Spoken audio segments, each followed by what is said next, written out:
So I've got this great new app called Strides, which I'm using to track my yearly goals really, and it's sort of more long-term than any of the other apps that I've got, because I've got this one other app, Todoist, where I track daily goals and weekly goals and sort of general to-dos.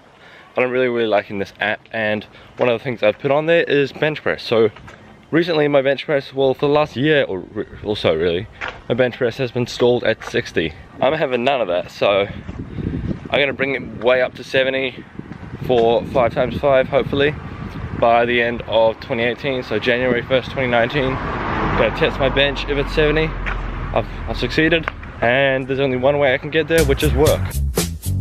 Alright, we're gonna switch it up like this.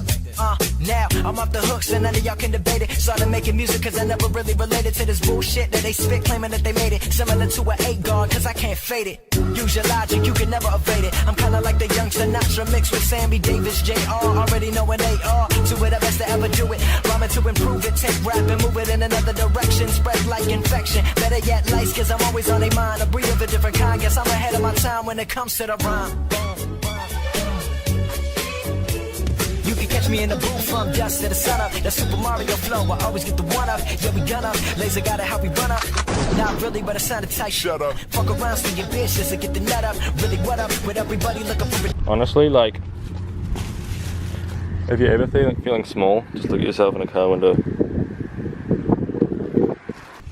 Okay, so I just got home, I went shopping. I got two things. I got one, cheap ass peanut butter, because let's be real, I'm not made of money, I can't afford that expensive Pix shit. Let's be real, yeah cool, it's nice, but I hate peanut butter anyway, so might as well get the crap, right? And the reason I'm getting it is because it's so high calorie. I don't know if you can see. It is dense as fuck, like 600 calories per 100 grams, which is a lot. I'm trying to break like 3,500-ish right now. I feel like 4,000 is too much for me, and if I go too high over 4,000, your body can only make so much muscle at a time, so there's no point me going over that limit. So I'm just going to go sort of at this limit and just sort of slowly go, because there's no point gaining a kg every week when you are only putting on 30 grams of muscle, whatever. Like, then I'm also got ice cream because I'm fat, and because really it helps me bulk. Like if I eat a bowl of this every night, the sugar's not great. Like the sugar's not good in any sense of the word. Read Gary Taubes' book, The Case Against Sugar. It just shows you how bad sugar really is and how addictive it is, because it's a drug.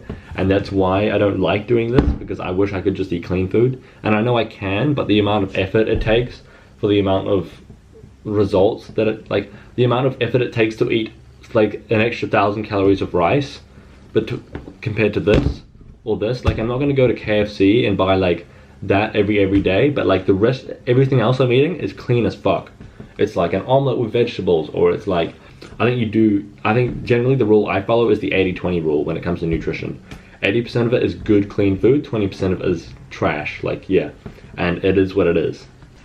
Okay, so one thing that I wanted to go over is I have really weak wrists. So if you see this wrist, if you don't like clicking, look away now, but this wrist is really clunky. So, and then this one is just kind of weak. I have some irritation in here, like consistent irritation, and it's pretty chronic. So effectively, there's two exercises that I do, that I mainly do. So one of them is curls, hammer curls like that, because what that does is it activates a little muscle in here, which is one of the core muscles of the forearm, which really helps protect the wrist, because it attaches here and it attaches here. So effectively it's a big muscle, it's a relatively big muscle, and it can help stabilize your wrist. And then also there's a muscle that I think it wraps around here. It crosses the wrist joint and the elbow joint, which is not very, I don't think any other muscle does that, or maybe like one other. So this muscle is really important. It is one of the most important muscles of the forearm. So effectively, this movement is how you train it. And you want to go super slow, super high reps. You won't have one of these things, but I'll just show you what the other way you can do this is. The other way you can do this is by just using a band. So effectively, you just get a band like this, and you just Just super slow. Because effectively what you're trying to do is you're trying to strengthen that muscle. Because it never gets worked just doing normal like powerlifting shit, you're never going to, even just normal body, like pretty much any exercise, it's pretty hard to work this muscle unless you're working it specifically, and I think it's important to work it specifically.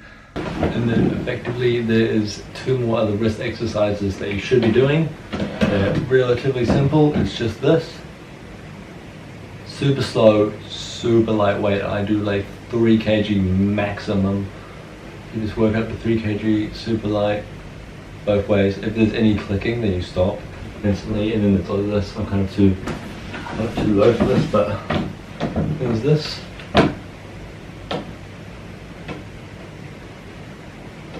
Sometimes you let the weight sort of roll out of your hand like that. And then you want to squeeze at the top, and yeah. What happens from then? You're really like getting into that sort of whole like lifestyle, because you've gone from like high school and then you start like you hustle for a few years, get to 5,000. Yeah, and then like, because you mentioned the military. How did that sort of derail everything, and what happened there? So we just finished that interview with this dude. I'm not gonna say his name. Kill your darlings stuff on social media, because like you can put out a ton of content, but if it's all shit, it doesn't matter. But like, yeah, I think this was a good interview. So now I'm just gonna go edit, hustle until about 11 p.m. Okay, so it is now like 10 p.m. or something. Basically, today has been a really, really unproductive day. I was just like, oh, I'm just gonna lie on my bed for 5 minutes, and then boom, crashed. And yeah, and I think I'm just gonna accept that, because there's days when you're gonna have unproductive days, and I'm just gonna do my best to keep it rolling and start tomorrow more productive. I've been having a lot of issues with making myself feel guilty for not doing enough work, and that is a very unhealthy mindset. That is a very unhealthy mindset, because you end up tormenting yourself. And when you're tormenting yourself every day for not doing enough work, basically if you are tormenting yourself every time you do something unproductive, then that is just going to compound and make you feel worse and worse and worse about yourself. So yeah, not going to hold it over myself, but in future, I'm probably going to, if I am going to have my caffeine, I'm going to try and figure out a way to combat it. I think it was worth it, because I did hit a pretty big PR this morning, and I do feel pretty good about that. But in the future, like, I am trying to sort of tone down my caffeine usage a lot. 1, because it costs money. 2, it's not really necessary, and I don't think it's beneficial at that point. Like, it's beneficial to your workouts. I work out for life, I don't do life to work out. So it's like you sort of have to take that into account. Do you have any tips for that for someone who is just beginning, who's someone who just sees themselves as a normal person, and they want to start being an entrepreneur, they want to start actually just getting just a lot of stuff done? Okay, yeah. So my 3, okay, I'll just give you like 3 tips on productivity. I have ADD, so for me to say this is kind of a little bit delusional, but I do learn some things from having a very short attention span.